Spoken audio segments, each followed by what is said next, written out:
For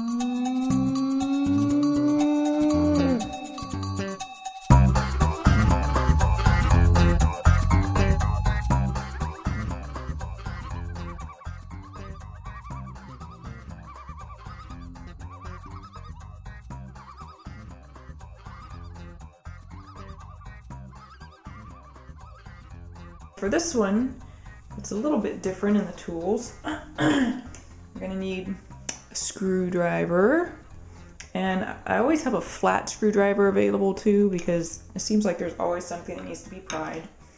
A set of Allen wrenches, of which I only need one, but this helps me to keep up with them. Some needle nose pliers. Whoops, where are they? There they are. And even though I don't believe I will need them, I did go ahead and bring my pliers and my wrench, excuse me, from the last bathroom, because you never know when you'll need it. And also a towel, and then the cartridge, the replacement cartridge for this bathroom, or for this sink rather. So, what is the first thing that we do? Oh yeah, turn off the water. I'm very fortunate on this sink also that my pipes are exposed again, so it's real easy to turn those off. Just again, turn it all the way to the right. And now I'm doing the hot water.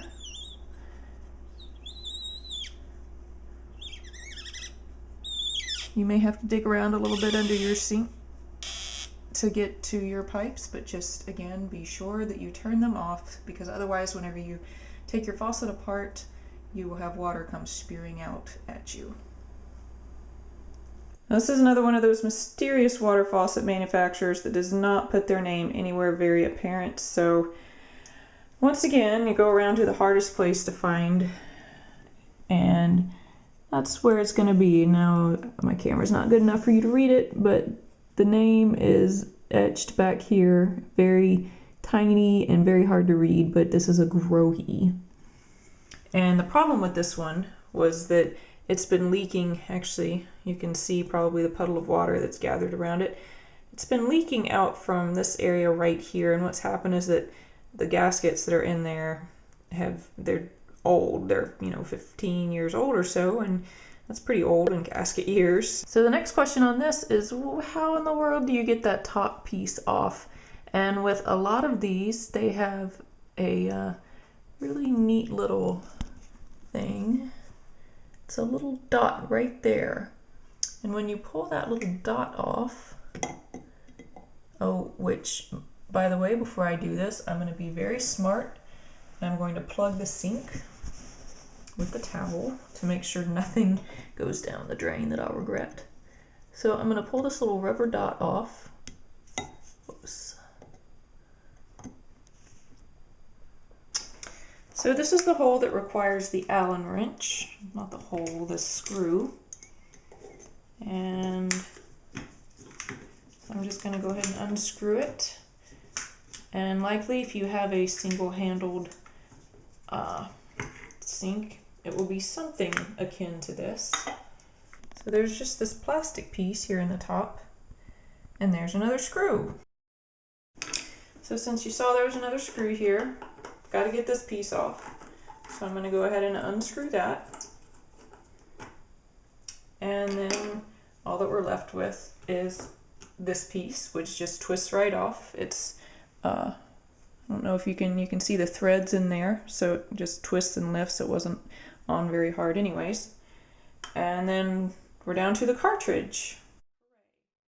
So this is, it has two little screws also. And whenever I take it off, probably some water is going to come spilling out of here. But hopefully after this, there will be, ooh, yes, quite a bit of water. Hopefully after this, there will be no more water coming out of here. I'm so tired of it leaking on the counter and ruining the finish and making ugly water spots. So these are the seals that or the gaskets rather, that no longer work. And this is again a situation where you cannot buy these separately. You have to buy this entire cartridge, which seems like a huge waste, but who am I to say? Maybe this is how they make their money. So whenever I first was getting this, I had to order this piece online, and as you can see, there's writing on here. This told me the number for the cartridge that I needed, so I was able to find it online. So this is what it looks like now.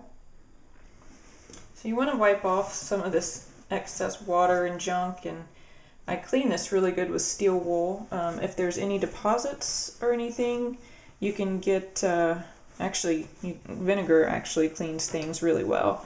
So you can clean it off with vinegar, or you can just scrub at it really hard with steel wool. But I'm going to line up the holes here. I'm going to set this on. And now with this new one, I guess they weren't quite sure. It came with two sets of screws. So I'm just going to compare the screws to the old ones and that are in the old cartridge, and it just takes the shorter screws. So that's helpful.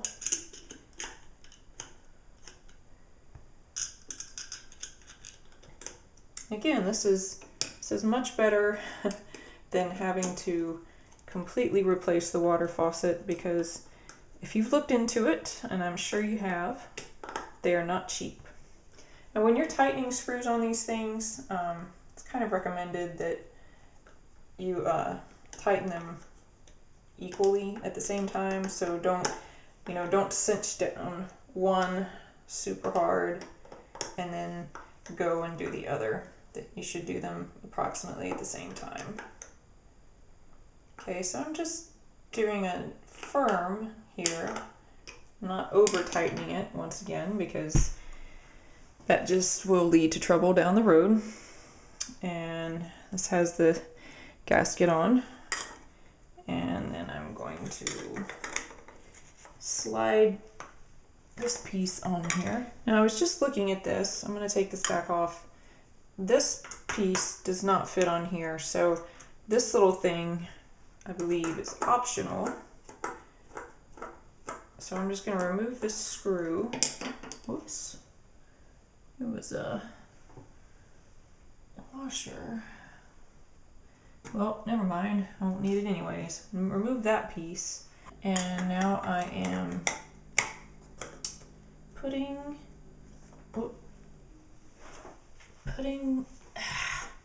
silver piece back on. Silver cover back on. I really look forward to cleaning this up where all the water spots are gone. Don't want to work with it so hard that it turns the whole thing, but for some reason I couldn't get it to screw on there. Okay. And now I'm going to put this piece back on. Make sure it can move freely, which it can.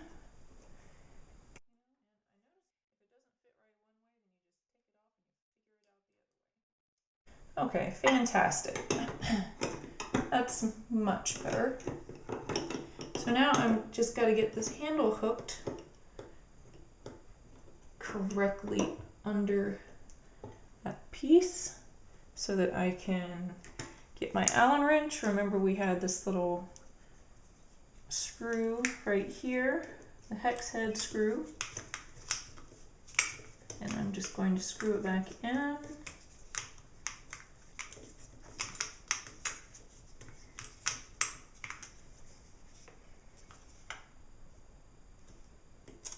This actually moves a lot easier than the old one too.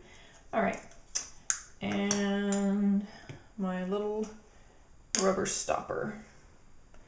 But you should keep that in a safer place than what I just did, because I almost could have lost it.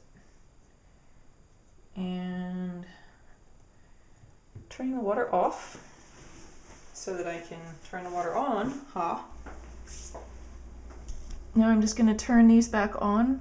Since you've had pressure gone from your pipes, Since you've had them turned off, your pipes may jump a little bit whenever you turn it back on, just with the rush of the water coming back in. Don't be alarmed at this. It's a pretty normal thing. All the way to the left for both of them. Don't turn them too hard, but just firmly until they stop. So once again, this is a Grohe faucet, Grohe, but any single-handled faucet is going to have a similar mechanism and a similar way of getting into it if there's not an obvious screw to get it open.